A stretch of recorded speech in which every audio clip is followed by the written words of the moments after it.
Pemirsa, hasil Forum Ekonomi Dunia tahun 2012 menempatkan Indonesia di urutan 46 dari 145 berdasarkan daya saing. Nah, kondisi ini menjadikan Indonesia sebagai negara tujuan investasi yang menjanjikan bagi investor asing. Lantas apa saja yang menjadi tantangan serta sejauh mana kesiapan Indonesia dalam menciptakan iklim investasi yang mumpuni? Dan inilah yang akan kami bahas dalam perbincangan mengenai Indonesia sebagai sasaran investasi dunia. Sebelum kita masuk ke dalam perbincangan, kita saksikan dulu paket berikut ini. Indonesia memiliki daya tarik investasi yang sangat kuat sehingga diminati investor. Jumlah penduduk yang terbanyak keempat di dunia dan kondisi ekonomi yang stabil menjadi faktor yang menarik investor untuk menanamkan modalnya di Indonesia. Saya berpendapat bahwa iklim investasi di Indonesia sangat baik sekali. Para investor melihat bahwa Indonesia merupakan negara dengan penduduk nomor 4 terbesar di dunia dan juga merupakan salah satu kekuatan ekonomi terbesar yang ada di Asia Tenggara. Apalagi bahwa tahun 2011 yang lalu Indonesia sudah masuk kepada level investment grade. Kami PT Astra Dacu Motor saat ini terus melakukan ekspansi dalam rangka untuk penambahan kapasitas. Dalam kurun waktu 10 tahun, kami sudah berinvestasi sebesar 10,2 triliun rupiah. Dan saat ini, untuk 3 tahun ke depan, kami pun sudah merencanakan untuk melakukan investasi lanjutan lebih kurang 3-4 triliun. Kami saat ini ingin berinvestasi di bidang rancang bangun. Dan ini akan menjadikan salah satu perusahaan otomotif yang ada di Indonesia yang melakukan R&D sehingga ke depan kami merencanakan ingin membuat kendaraan sendiri. We've been in Indonesia since 1979 and Indonesia as a country we have a lot of faith in. It's an economy that is robust, that's growing well. Over the last few years it's been growing at more than 6%. Any company that wants to have a big business worldwide, if you want to be a leader worldwide, there is no option but to be in Indonesia today. When we were looking at setting up a new factory in the ASEAN region, we decided basis a number of factors. The first one was to see how stable the economy is, and Indonesia is one of the most stable economies in the world. We want to see how stable the political environment is, and we find it to be a very politically stable democracy. In terms of base of manufacturers for raw material, we found that to be much more developed than a lot of other countries in the region. The talent is easy to get. And of course, last but not the least, it's a huge market. It has by far the best potential out of all the ASEAN countries. We have set up this factory in Indonesia, and the purpose of this factory is to be the production base for all of ASEAN. Meski diminati, iklim investasi yang dinilai kurang mendukung dikhawatirkan dapat menghambat calon investor menanamkan modalnya di tanah air. Seperti pungutan liar, penaikan upah minimum provinsi, dan minimnya infrastruktur. Karena itu, perbaikan perlu terus dilakukan, termasuk perbaikan berbagai regulasi yang menghambat masuknya investor. Tim Liputan Metro TV. Ya, pemirsa, dan bersama saya di studio sudah hadir Kepala Badan Koordinasi Penanaman Modal BKPM, Hatip Basri. Selamat malam Pak Hatip, terima kasih sudah hadir. Ya, dan juga hadir Kepala Ekonom Bank Mandiri, Destri Damayanti. Selamat malam juga Ibu Destri, terima kasih juga sudah hadir di Suara Anda. Pak Hatip, kalau kita lihat rapor kerja BKPM ya di tahun 2012, di akhir tahun 2012, nilainya bagus sekali ya, Bu ya. Ada kenaikan total nilai investasi yang jumlahnya 20% kurang lebih banyak dibandingkan tahun 2011. Kemudian kalau kita lihat dari tadi paket tayangan tadi, ada perusahaan-perusahaan besar seperti Astra dan juga L'Oreal yang menyatakan komitmennya untuk tetap berinvestasi di Indonesia. Kalau prediksi Pak Hatip sendiri, apakah situasi seperti ini akan terus berlanjut di tahun ini dan tahun ke depan? Bagaimana prediksi ke depannya? Saya kira iya, karena sebetulnya Januari sampai Desember 2012 itu kita bisa dapat komitmen investasi itu 860 triliun. Realisasi di 2012 itu 313, berarti sebetulnya kita masih punya sekitar 500 triliun ada paket di dalam kantong, dalam pipeline. Ya. Ada kelebihan target begitu ya? Betul, jadi kalau dilihat dari situ mungkin di dalam setahun, 2 tahun ke depan kita bisa expect bahwa realisasinya masih cukup tinggi. Diam-diam aja juga masih ada kelebihan begitu istilahnya ya? Tentunya nggak boleh diam-diam. Baik, Ibu Destri setuju tidak bagaimana Anda menilai kerja BKPM? Apakah memang benar-benar sudah melakukan tugasnya dengan sangat baik menurut Ibu Destri? Saya rasa memang itu juga memang ditunjang dengan faktor fundamental ya. Jadi bahwa kita punya market base yang sangat kuat, kemudian juga kita punya tempat sebagai production base karena natural resources kita banyak, tenaga kerja kita juga banyak. Kemudian juga stabilitas juga dalam ekonomi juga ditunjukkan, dan itu semua menunjukkan memang komitmen juga ya, komitmen dari pemerintah untuk meningkatkan investasi sebagai salah satu sumber pendorong ekonomi kita. Jadi aku rasa memang kondisinya memang sangat kondusif sekali gitu. Dan dalam hal ini satu terobosan juga yang dilakukan oleh BKPM, yaitu untuk mempermudah izin dan sebagainya, itu sangat membantu gitu. Yang Anda lihat sebagai salah satu hasil kerja BKPM yang patut untuk disorot begitu, yang dinilai sangat baik menurut Ibu Destri, dari seperti apa misalnya? Mungkin satu hal yang saya nggak tahu apakah sudah diterapkan atau belum akhirnya Pak Khotib ya, yang bahwa untuk monitoring pertama untuk penyederhanaan izin ya, perizinan dari sekian banyak izin yang biasa dibutuhkan oleh seorang investor itu di-cut dengan secara signifikan, dan kemudian juga untuk memonitoringnya kita bisa melihat jadi sampai seberapa jauh nih sekarang dokumen kita ini udah sampai di tahap yang mana. Nah, ini yang kami dengar pada saat awal Pak Khotib juga menduduki BKPM, beliau berjanji akan menjalankan itu. Nah, mungkin kita bisa menagih. Itu kan juga salah satu bagian dari MP3EI tentunya, dari rencana kerja MP3EI. Kalau Pak Khotib sendiri melihatnya, apakah program tersebut sudah cukup untuk menempatkan Indonesia di peta investasi dunia sekarang ini, atau ada yang perlu ditambahkan lagi di sana? Dua hal, Frida. Yang pertama mengenai yang tadi disampaikan oleh Destri, ya. Yang kedua adalah MP3EI. Gini, salah satu komplain dari investor itu adalah mengenai ngurus izin. Kita harus jujur, kalau berhubungan dengan birokrasi di sini, orang tuh harus berdoa. Kalau dia masuk dokumen, dia nggak tahu kapan selesainya, kecuali Anda berdoa sekeras-kerasnya sampai akhirnya nasibnya bisa selamat. Ya. Jadi yang kita coba lakukan tadi yang disebut Destri, dia bisa trace dokumennya di mana, dan kita sudah lakukan ini, kita introduce sistem ini sekitar 4 bulan lalu. Itu per hari sekarang sekitar 600 investor itu yang coba akses kepada online tracking. Dan mereka ngeluh, mereka komplain, jadi saya establish yang namanya complaint desk. Dengan begitu, maka kita menjadi disiplin untuk menyelesaikan pekerjaan kita tepat waktu, ya, kemudian sesuai dengan SOP.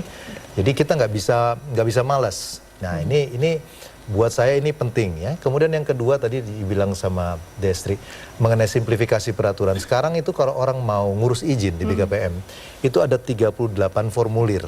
Saya sendiri kalau ngisi 38 formulir, saya sakit kepala. Sudah malas ya. duluan. Jadi yang kita lakukan adalah dengan regulasi baru, mudah-mudahan dalam 2 minggu ini keluar, kita potong lebih dari separuh, tinggal 15 form. Nanti gradual lebih singkat ya. Kemudian tadi yang berkaitan pertanyaan kedua mengenai MP3EI. Salah satu concern dari investor itu adalah infrastruktur. Ya, kalau infrastrukturnya, walaupun investornya datang, tetapi infrastrukturnya tidak cukup, maka akan ada stagnasi. Kita lihat macet di pelabuhan, ya, kapal nggak bisa ini.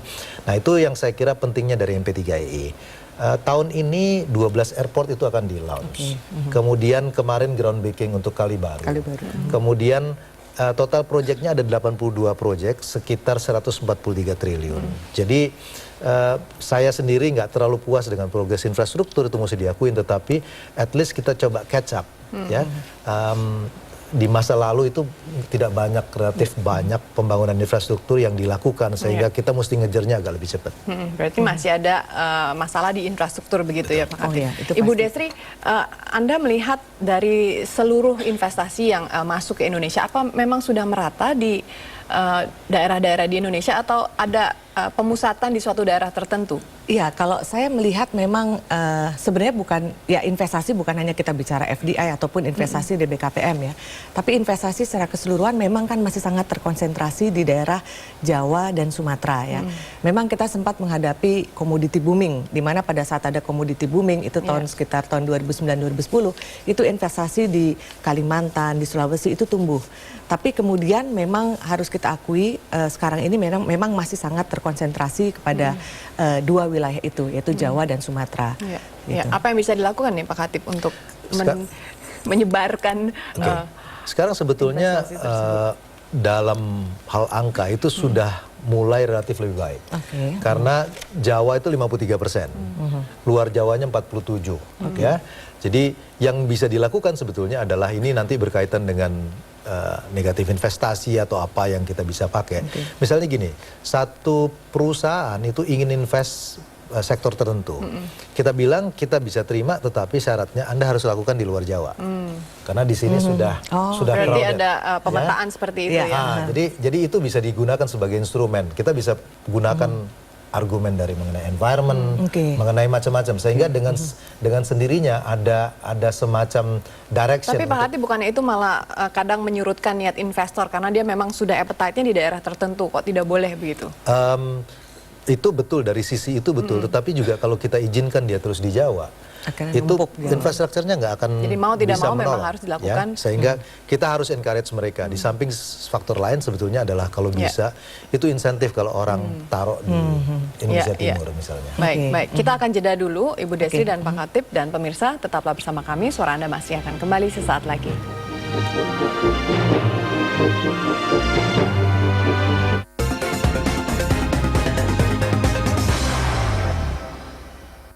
Didukung oleh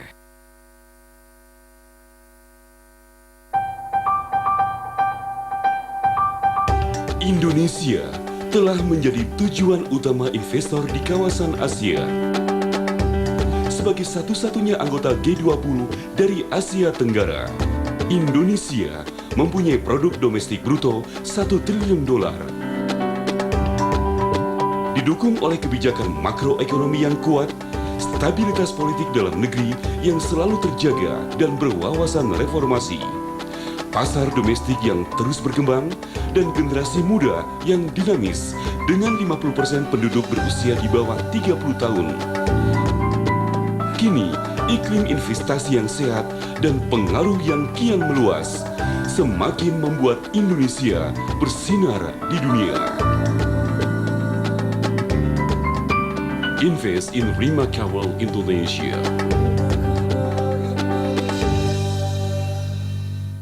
Berkesenian harus total. Makanya aku percaya antangin JRG yang total melindungiku dari masuk angin. Hangatnya antangin JRG total menjagaku. Bayangkan jika suatu hari Anda jatuh sakit. Impian dan cita-cita buah hati Anda tertunda.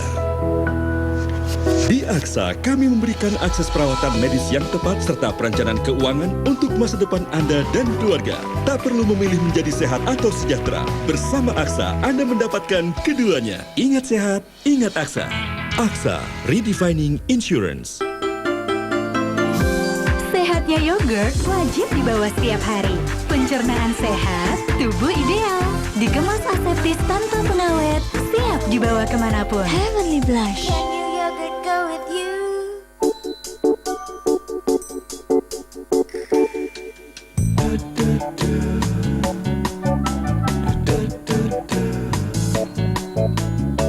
Menjelang usia 40 tahun, nyeri sendi rentan terjadi. Gunakan Joint Fit dengan glukosamin untuk pembentukan dan pemulihan tulang rawan pada sendi. Jangan biarkan nyeri sendi berlarut agar aktivitas jalan terus. Joint Fit, sendi sehat sampai nanti.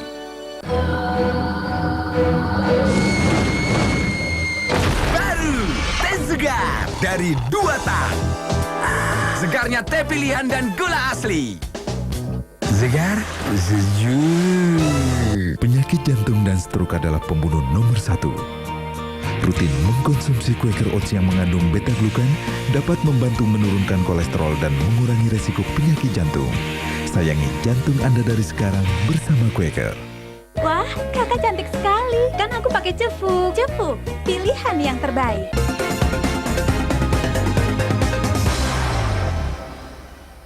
Didukung oleh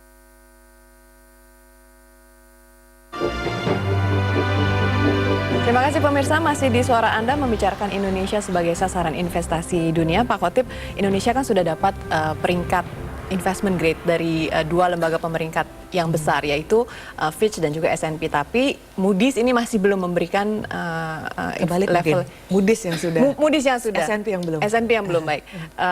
Ada satu yang masih belum memberikan, begitu kan? Bisa tidak kita melihat ke depannya nanti, apakah ditambahkan lagi investment grade-nya atau malah yang sudah dari level investment grade diturunkan karena mungkin ada beberapa kebijakan pemerintah yang dinilai kurang bagus begitu oleh mereka? Saya kira kita harus jaga momentumnya supaya tidak turun ya. Jadi artinya bahwa pemerintah harus taruh effort semua, mulai dari stabilitas makro, mulai dari investment climate, itu semua harus kita jaga supaya kita nggak downgrade, walaupun saya melihatnya sih unlikely ya.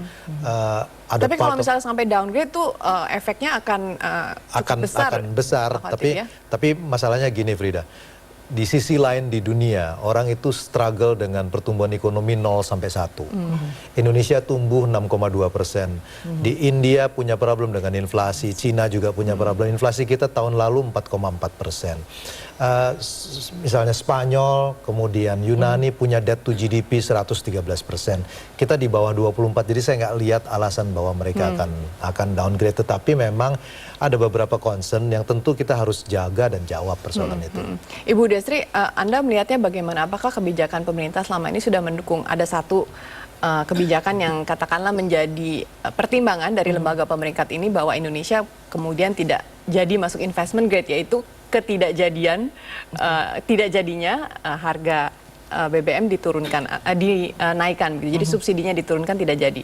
Anda melihatnya ini bagaimana ke depan? Apakah memang harus sesegera mungkin harga BBM dinaikkan? Iya, saya rasa ada beberapa hal yang menyebabkan kenapa S&P sampai sekarang juga belum meningkatkan kita ke investment grade. Concern dari mereka yang pertama tentu adalah dari sisi budget. Karena kalau kita bicara sovereign risk, itu kan selalu berkaitannya dengan pemerintah ya. Jadi mereka akan melihat seberapa besar kualitas dari budget itu bisa mendorong pertumbuhan ekonomi kita. Dan satu hal memang sekarang ini kita masih menghadapi masalah di budget quality, khususnya berkaitan dengan subsidi energi gitu ya. Jadi tentunya bahwa yang ditunggu oleh mereka dan termasuk semua mungkin saya rasa pelaku bisnis itu adalah kapan sih pemerintah berani mengambil suatu kebijakan yang kokoh atau yang solid berkaitan dengan kebijakan energi tersebut. Karena kalau kita lihat kan subsidi energi sudah begitu besar sekali dalam budget, bahkan bisa mencapai 300-an triliun gitu secara keseluruhan subsidi. Kemudian yang kedua juga menjadi concern itu adalah infrastruktur.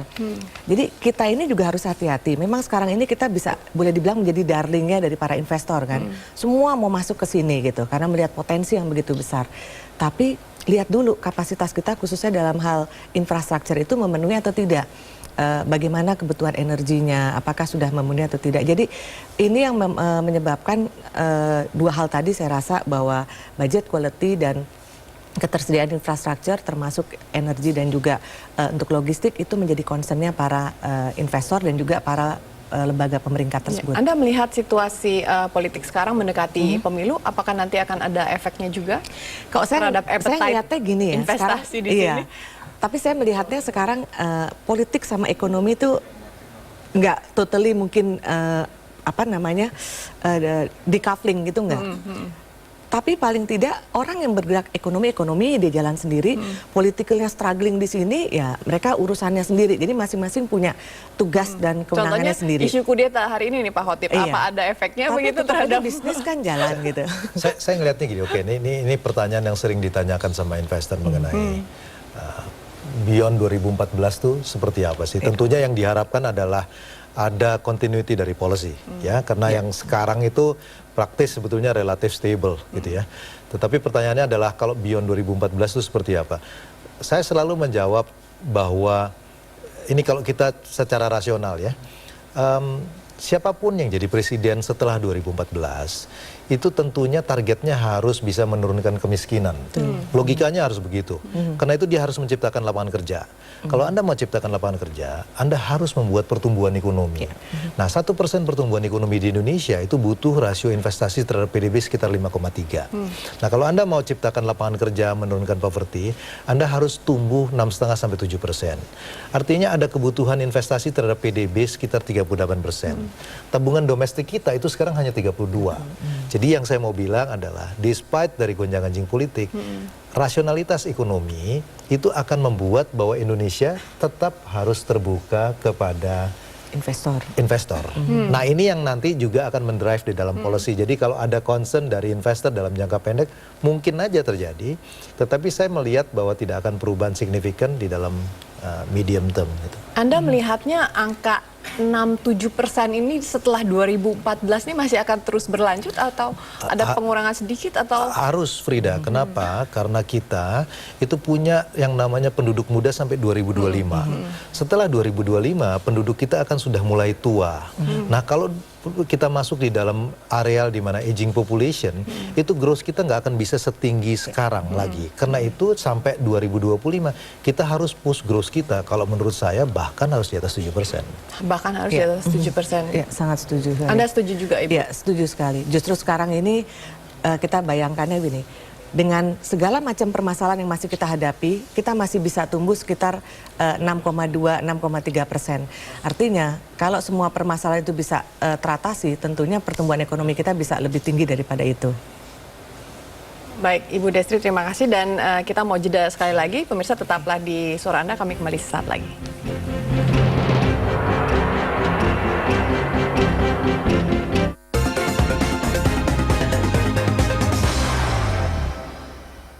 Didukung oleh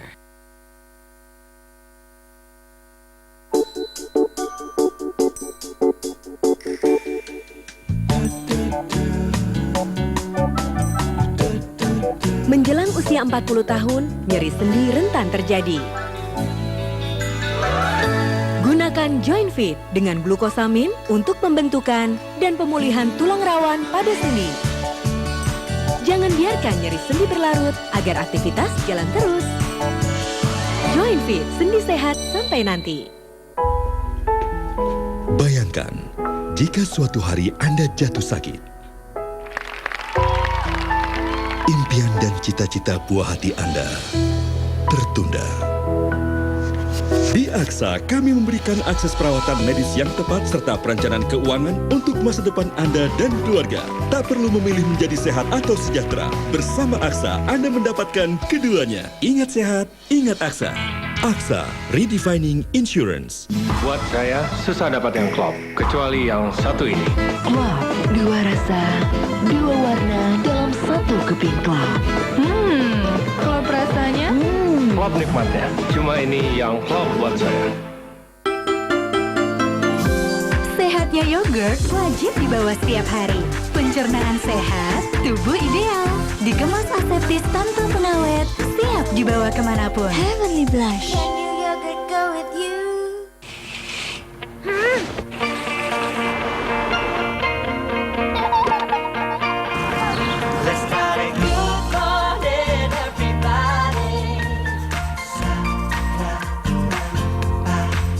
Ceriakan pagimu.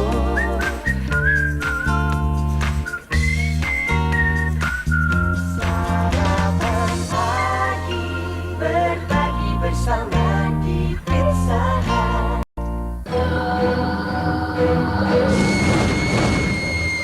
Baru teh segar dari Dua Tang. Segarnya teh pilihan dan gula asli. Segar, sejuk. Penyakit jantung dan stroke adalah pembunuh nomor 1. Rutin mengkonsumsi Quaker Oats yang mengandung beta-glukan dapat membantu menurunkan kolesterol dan mengurangi resiko penyakit jantung. Sayangi jantung Anda dari sekarang bersama Quaker. Kini ada perlindungan yang paling pol dari MNC Life. Wow, perlindungan kecelakaan dan kematian total 33 juta rupiah.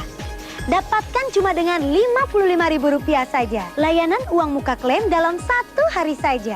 Ayo buruan beli Hario Siaga, jangan sampai ketinggalan. Pilihanku Hario Siaga dari MNC Life yang paling terpercaya. MNC Life.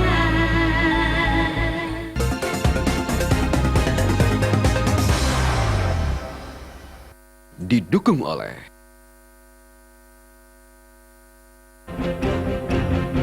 Ya, pemirsa, terima kasih Anda masih di Suara Anda dan saya mau langsung lagi ke Pak Khotrip. Pak Khotrip, Indonesia promosi investasinya khususnya negara-negara mana saja yang jadi tujuan dan apa tantangannya untuk menarik negara-negara tersebut untuk investasi di Indonesia?